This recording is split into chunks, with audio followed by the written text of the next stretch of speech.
Welcome to another edition of A New Me, your weekly consultation with the Washington, D.C. area's best doctors and professionals. Our guest experts help you learn about the latest medical advances and procedures by providing you with the real information necessary to help you eliminate the dangers of making the wrong medical and cosmetic enhancement decisions. Get ready for your consultation.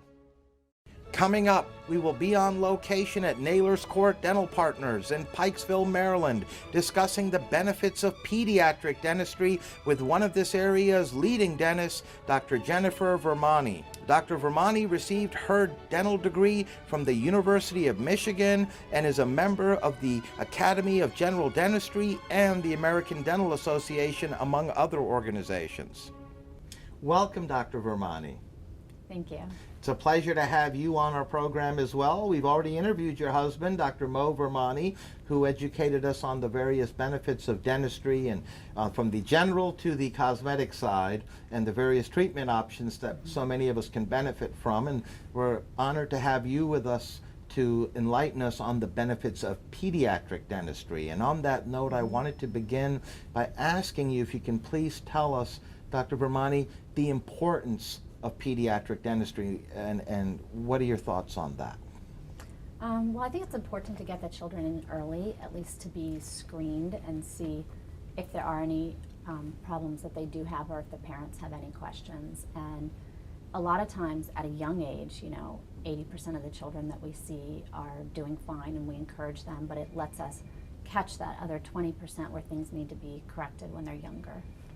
And what would you say is a good age for a child to start coming to a pediatric dentist? We like to screen them, honestly, by 12 months, which is what's recommended by the Academy of Pediatrics.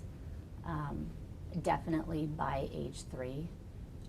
But we also work with how much we're doing and what we're doing. We tailor that to the individual child.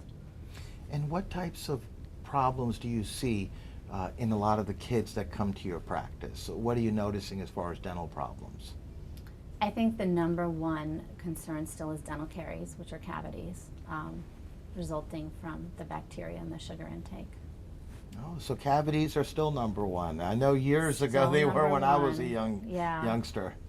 And some of it too goes with educating the parents about what they can or should eat and that type of thing, and working with the diet too.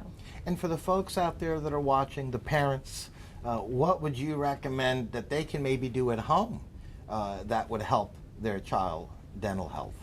Well, I think all the parents know brushing well, but also sometimes even more importantly than that is limiting sugar in those kids who are less resistant to it. Not too much on the sweets, in other words. Right. Okay. And then getting in for the dental checkups.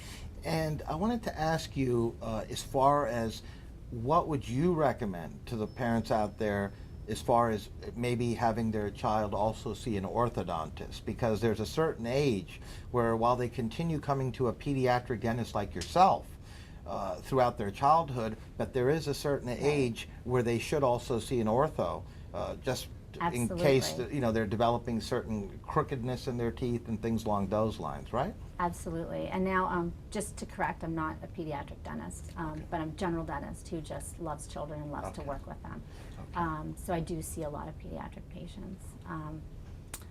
Ortho, we begin to look at around, as it develops around age 6 to 7, and the technical recommendation for that is age 7. But we also look at the dental age of the patient, which doesn't always coincide with the chronological age.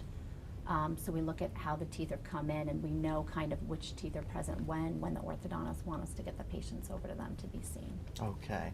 And it's important, like you said, to have a child, if he or she needs it, to while they're coming to a dentist like yourself, to also add in an orthodontist. Absolutely.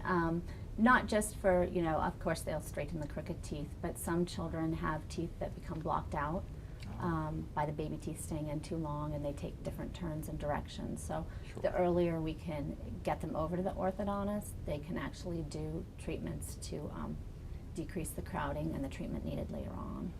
You know what I feel is so important for kids, and I'm so happy to have you on today educating the folks out there, to know the importance of really having their child at a young age, like you said, ideally at 12 months, but no later than really 3 years old, to start coming to a dentist like yourself for pediatric care.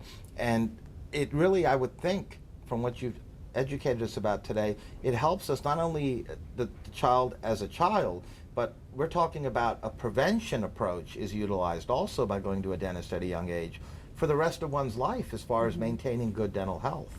Certainly. Now, what would you recommend the number of times a child should come to a dentist on an annual basis? Most times for preventative care, twice a year. Of Okay. course, if treatment is needed, those visits are added in. I do have some children where we're trying to control the plaque and get the hygiene improved. And, you know, if their parents agree, we'll see them, you know, 3 to 4 times a year, and then maybe reduce that as things improve. As things improve. Very Yeah. good.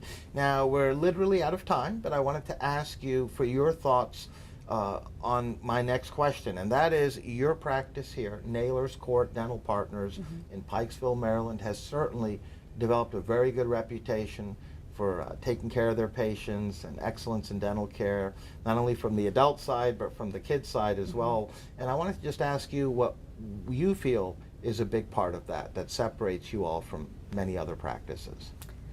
I think mainly is just honestly listening to the patient and what their goals are and what they want to accomplish. And I think a lot of times when I've seen people who have come from other areas, you know, seeking treatment, and what they've been, you know, disheartened by has been when their wishes and concerns weren't listened to, and communication wasn't optimal.